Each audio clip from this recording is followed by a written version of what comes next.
சென்னை மயிலாப்பூரில் மதச்சார்பற்ற முற்போக்கு கூட்டணி மயிலாப்பூர் சட்டமன்ற வேட்பாளர் மயிலை தா வேலு தீவிர வாக்கு சேகரிப்பில் ஈடுபட்டு வருகிறார். அவருடன் நமது செய்தியாளர் அன்பழகன் நடத்திய கலந்துரையாடலை தற்பொழுது பார்க்கலாம். மயிலாப்பூர் தொகுதியை பொறுத்த வரைக்கும் திமுக வேட்பாளர் மயிலை வேலு அவர்கள் தொடர்ந்து வீதி வீதியாக சென்று தீவிர வாக்கு சேகரிப்பில் ஈடுபட்டு வர்றார்.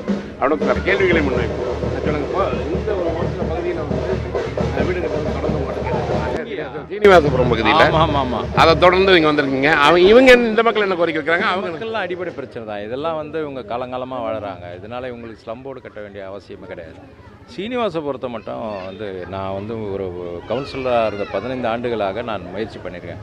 சில பேர் அந்த மக்களை குழப்பி அதை கணக்கெடுக்க விடாமல் ரொம்ப பிரச்சனை பண்ணாங்க. அதையெல்லாம் முறியடித்து ஒரு 6 மாதத்திற்கு முன்னே உள்ள கணக்கெடுத்துட்டோம். எல்லா மக்களும் ஒத்துழைச்சாங்க. கணக்கெடுத்ததில் எவ்வளோ வீடுன்னெலாம் தெரிஞ்சு போச்சு. இப்போ கட்டுவதற்கான பிளானும் கடந்த 3 மாதத்துக்கு முன்னாடி அதிகாரிகளை உட்காந்து நம்முடைய சிஎம்மோட ஆலோசனை பேரில் மீனவர்களுக்கு அங்கே கட்டி கொடுக்கணும். ஆக்கிரமிப்புதாரர்கள்லாம் அடுக்குமாடி கட்டி கொடுக்கணும். அதில் எவ்வளோ ஹைட் இருந்தாலும் பிரச்சனை இல்லை. ஆனால் ஆக்கிரமிப்புதாரர்கள் அவங்க போகிறதுக்கு தயாராக இருக்காங்க. மீனவ மக்களுக்கு அங்கே ஏற்கனவே கட்டி கொடுத்தது எப்படியோ அதே மாதிரி கட்டி கொடுங்கன்ற மாதிரி எங்களுக்கு உத்தரவாதம் கொடுத்துட்டார். சில பேர் அதுக்குள்ளே வருமானம் வரத்துக்கு வழி பண்ணி வச்சுருக்காங்க. ஆளுக்கு என்க்ரோச்மெண்ட்டில் ஒரு 10 வீடு 15 வீடு போட்டு வாடகை வாங்கிட்டு இருக்கிறாங்க. அதுதான் அவங்களுக்கு வருமானம்.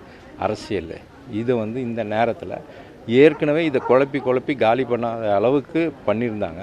இன்றைக்கி தேர்தல்ன்றதுனால இதை எதிர்க்கட்சி பாஜகவும் அதிமுகவும் இன்றைக்கி தொடர்ந்து பிரச்சாரத்தில் பொய் பிரச்சாரம் பண்ணிட்டு வராங்க. ஆனால் இன்றைக்கி என்னென்னா தோல்வி பயம் அவங்களுக்கு இன்னும் அதிகமாக ஆரம்பித்ததுனால இன்றைக்கி ஒரு நிகழ்வை நம்ம ஃப்ளாஷ் பண்ணணும்னு நினச்சாங்க.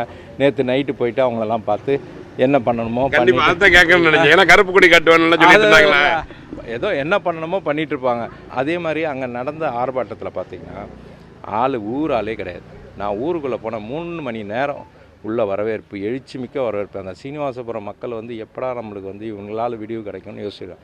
நிச்சயமாக வந்தனா இது மாதிரி மக்களுக்கு நல்ல பணிகளை செய்ய தடுக்கும் எந்த சமூக விரோதியாக இருந்தாலும் இரும்பு கரம் கொண்டு என் முதல்வர்கிட்ட சொல்லி அடக்குவேன். குறிப்பாக எதிர்க்கட்சிகளுடைய சதி வலையிலிருந்து மீண்டு வருவோம் என்றதுனா, குறிப்பாக அவர்கள் என்னதான் சொன்னாலும் கூட எங்களுடைய வளர்ச்சியை தடுக்க முடியாது. அதே குறிப்பாக மக்களுடைய எழுச்சியை யாராலும் தடை போட முடியாது என்ற நோக்கத்தில் அங்கு தீவிரமான வாக்கு சேகரிப்பில் ஈடுபட்டு வந்தார். ஒளிபரப்பு சுந்தருடன் அன்பழகன்.